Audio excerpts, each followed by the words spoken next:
It was a quiet summer evening in the peaceful town of Willow Creek, nestled in the outskirts of Atlanta. The manicured lawns and pristine white picket fences painted a picture of tranquility, but behind one of those perfect facades lay a dark secret that would soon unravel in a storm of betrayal and bloodshed. Emily Summers was the epitome of the perfect housewife. At 32, she had 2 children with her husband, Daniel, a successful architect known for his demanding work schedule. They lived in a beautiful, spacious home where Emily hosted barbecues and neighborhood parties, always with a warm smile and a glass of wine in hand. On the surface, Emily had everything: a loving husband, beautiful kids, and a life that many envied. But the reality was far from perfect. Daniel was constantly busy, often leaving home before dawn and returning well after sunset. Though he was a dedicated provider, his absence left Emily feeling increasingly lonely. Their conversations dwindled to brief exchanges about bills, schedules, and the children. The once passionate spark between them had faded, replaced by a cold distance that neither acknowledged. Enter Mark,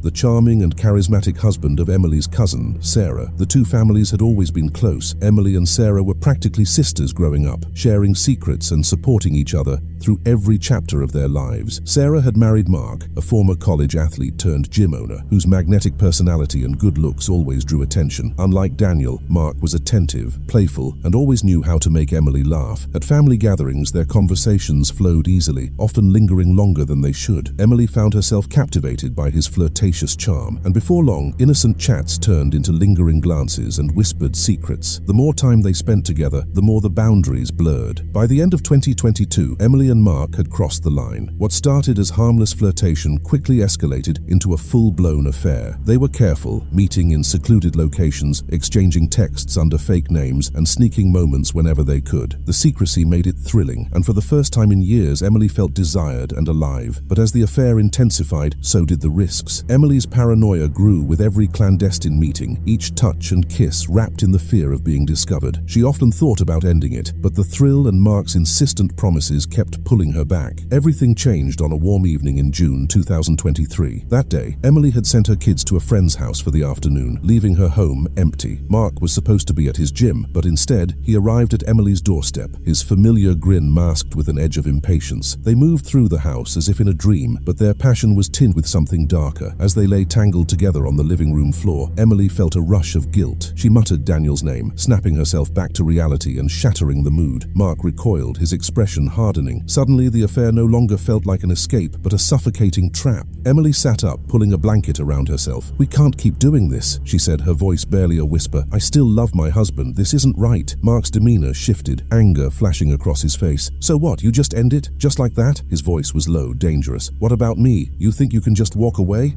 Emily's eyes welled with tears, her emotions tangled in a mess of shame and regret. "I have to. We're going to get caught. I can't keep living like this." The argument spiraled quickly. Words became sharper, accusations flying between them. Mark's jealousy flared, and in a moment of blind rage, he grabbed a decorative statue from the mantel, a heavy, sharp-edged piece that Emily had bought on a whim years ago. The next moments were a blur. One swing, a sickening thud, and Emily was on the floor, blood spilling onto the white carpet. Mark stared in horror, his breath ragged and shallow. The statue fell from his trembling hands as the reality of what he'd done crashed over him. Panicked, Mark fled the scene. He ran to his car, driving aimlessly as his mind raced. What had started as a dangerous game had turned into a nightmare, and there was no way to undo what had been done. Back at the Summers residence, the once serene home was now a crime scene. Emily's lifeless body lay in a pool of blood, a stark contrast to the immaculate life she had once portrayed. The secrets that had been so carefully hidden were now on the verge of being exposed, and the investigation that followed would unravel the twisted web of lies, betrayal, and murder. The next day, the picturesque streets of Willow Creek buzzed with police sirens and hushed whispers. Detective Alan Brooks, a seasoned investigator with a reputation for solving the most perplexing cases, arrived at the Summers residence. The crime scene was already cordoned off, with officers methodically documenting every inch of the once pristine living room, now stained with blood. Detective Brooks was a man of details. Nothing escaped his sharp eyes. He observed the scattered pieces of the shattered statue, the likely murder weapon lying on the floor. There were no signs of forced entry, and nothing appeared stolen, ruling out a random burglary. This was personal, an intimate crime of passion. As Brooks surveyed the scene, Daniel Summers, Emily's husband, was brought in for questioning. He was visibly distraught, his face pale and hollow. He had been at an early morning meeting downtown when the police arrived at his office with the devastating news. "I left the house at 6. Emily was still asleep," Daniel said, his voice cracking. We hadn't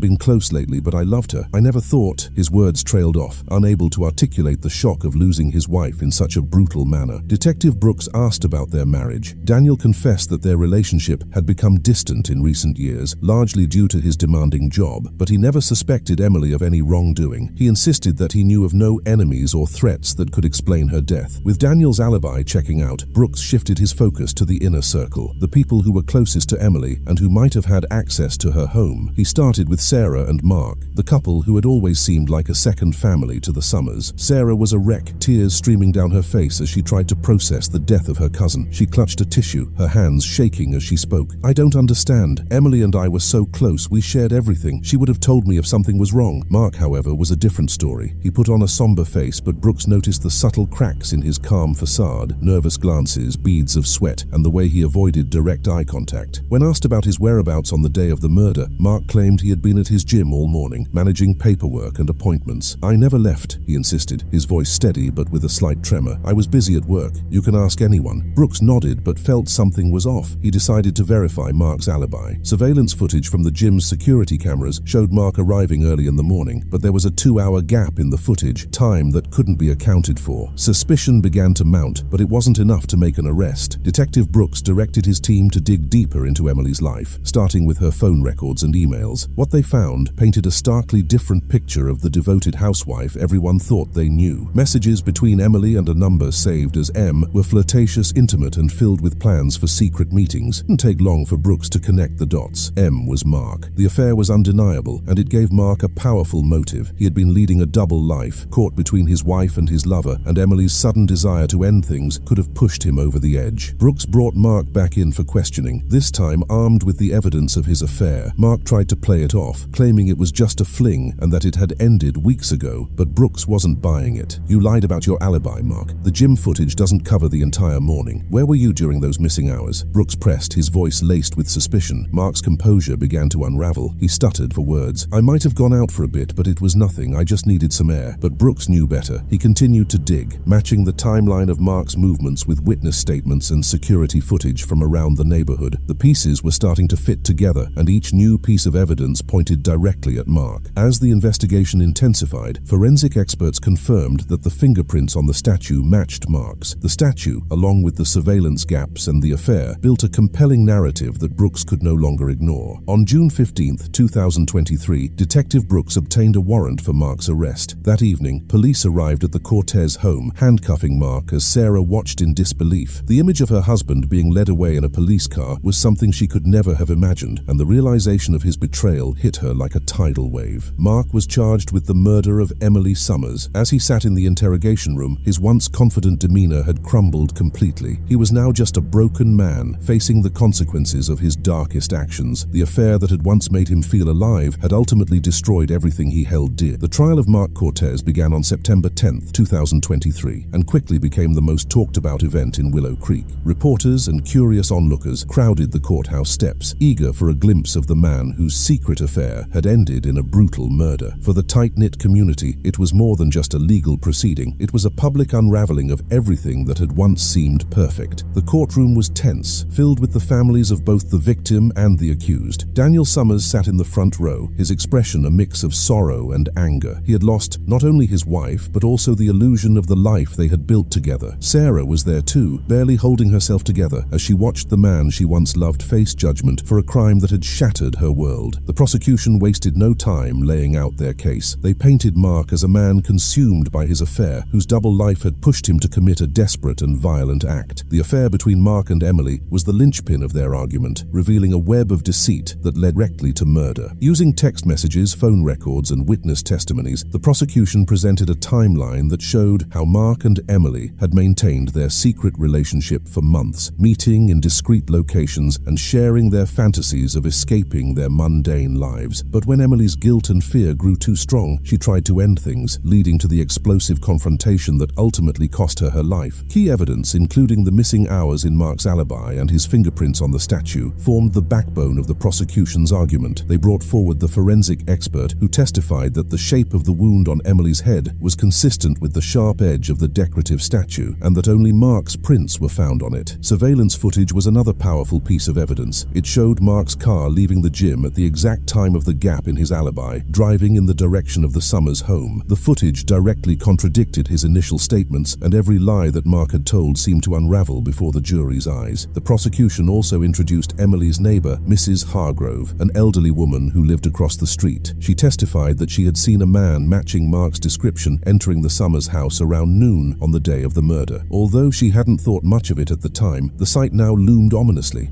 adding to the growing pile of evidence against Mark. Mark's defense attorney tried to poke holes in the prosecution's case, arguing that there was no concrete proof that Mark had killed Emily. The defense claimed that the affair, though shameful, did not prove murder, and suggested that someone else could have taken advantage of the situation to frame Mark. They highlighted that no one had directly seen Mark commit the act and questioned the reliability of the surveillance footage, suggesting it could be circumstantial. They also called Mark to the stand, hoping his testimony could sway the jury. Mark spoke with a voice that wavered between remorse and desperation. He admitted to the affair, his infidelity laid bare before his wife and the court. He painted himself as a man who had made terrible choices, but insisted he would never have hurt Emily. "It was a mistake," Mark said, his eyes darting between Sarah and the jury. "I know what I did was wrong, but I would never kill her. I was there that day, but I didn't do it. I left before anything happened." Despite his denials, the weight of the evidence was undeniable. The prosecution's narrative, one of rage, betrayal, and impulsive violence, resonated with the jury far more than Mark's shaky defense. The emotional testimonies were another powerful component of the trial. Daniel Summers took the stand, recounting his last memories of his wife. His voice broke as he described the day he found Emily's lifeless body on the living room floor, his disbelief at discovering her affair with Mark, and the betrayal that had ripped his family apart. The courtroom fell silent as Daniel spoke, his pain palpable and heartbreaking. Sarah's testimony was equally devastating. She spoke of her love for Mark, how she had stood by him despite their struggles, and the shock she felt when she learned of his affair. Sarah's voice trembled as she recounted how her husband's lies had destroyed their marriage and torn their family apart. She admitted that she had known something was wrong for months,